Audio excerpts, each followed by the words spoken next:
Bonjour à tous, dans cette vidéo on va corriger ensemble l'exercice 4 du TD de cinématique qui s'appelle rotation et translation. Donc on a un système constitué de deux tiges identiques OA et AB, de longueur chacune 2A, et on peut faire pivoter la tige autour du OA autour du point O, et l'extrémité de la tige AB va elle coulisser le long de l'axe OX, et on note phi de t égale oméga t.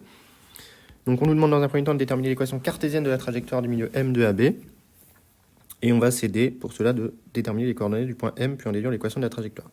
Donc on a OM qui s'écrit formellement comme étant OA plus AM. Et on a aussi AM qui est égal à AB sur 2. Donc, projetons OA et AM dans la base EX, EY, base cartésienne, puisqu'on veut une équation cartésienne. Donc on a EX qui est ici, EY qui est ici. Donc on va commencer par OA. Donc on a cette situation.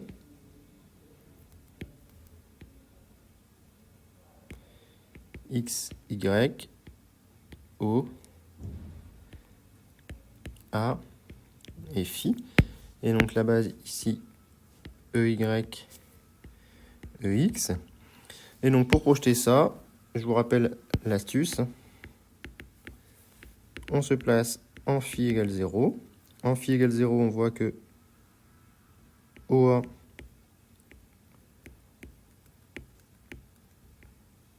est dans ce sens, et de longueur 2A évidemment, et dans le même sens que X.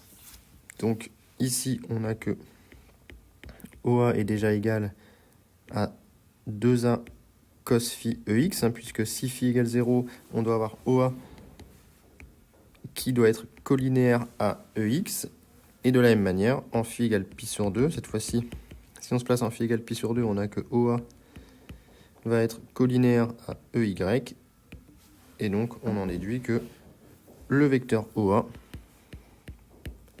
il est égal à 2A cos phi EX plus 2A sin phi EY. Donc ça, c'est une astuce. Si jamais vous n'êtes pas trop à l'aise avec cette astuce-là, vous faites les produits scalaires de OA par rapport à EX, de OA par rapport à EY, et normalement, vous allez réussir à faire cette projection. Donc de la même manière,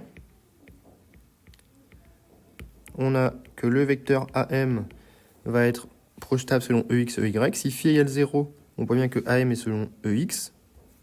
Donc ça va nous faire A cos phi EX. Attention, AM n'est de norme que de norme A et pas de norme 2A, puisque M est le milieu de AB. Et si phi égale pi sur 2, on voit que AM va être selon moins EY. Et donc ça nous fait moins A sin phi EY. Donc ça, il faut s'entraîner un petit peu pour maîtriser cette technique. Mais une fois qu'on la maîtrise, on gagne beaucoup de temps.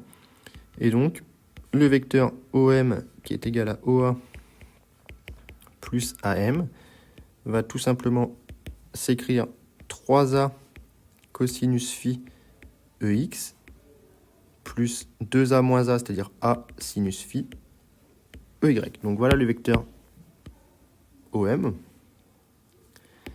Et donc on déduit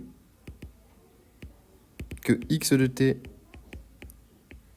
est égal à 3 cosinus phi, c'est-à-dire 3A cos oméga t, et Y de t est égal à A sinus phi, c'est-à-dire A sinus oméga t. Donc on a trouvé les équations horaires, x, y, et maintenant l'idée c'est de trouver l'équation de la trajectoire. Alors on va pas faire la même méthode que pour le mouvement parabolique, c'est-à-dire exprimer t à partir d'une des équations horaires et remplacer dans l'autre, puisque ici on aurait du cos de arc sin, ce qui est pas facile. Mais là on va utiliser astucieusement le fait que cos carré oméga t plus sin carré oméga t est égal à 1. Or, cos oméga t c'est égal à x sur 3a. Et sin oméga t est égal à y sur a.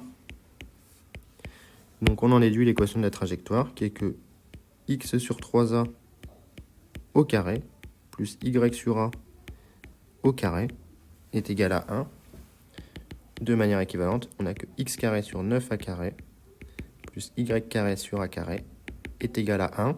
Alors évidemment, ça c'est l'équation cartésienne de la trajectoire. Maintenant, il faut savoir de quelle équation il s'agit. Et donc là, il s'agit d'une équation d'ellipse centrée sur O, le coordonnée 0, 0, et de demi-grand axe 3A, ici, et de demi-petit axe A.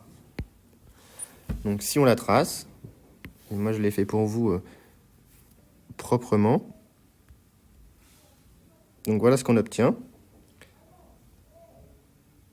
Donc voilà l'équation, pardon, la représentation de l'ellipse. Alors ça veut dire quoi centré sur O? Ça veut dire que le point O est bien au centre de notre ellipse.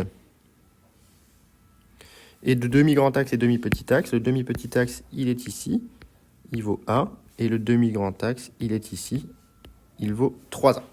Donc voilà la représentation. On retrouve bien que si M vaut 0, si phi vaut 0, pardon, eh bien M est ici, et on a bien une distance 3A, ce qui est cohérent.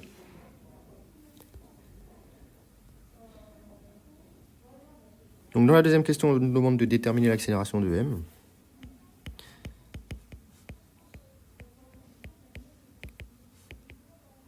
Donc en coordonnées cartésiennes, on a A de M qui est égal à x point point EX plus y point point EY.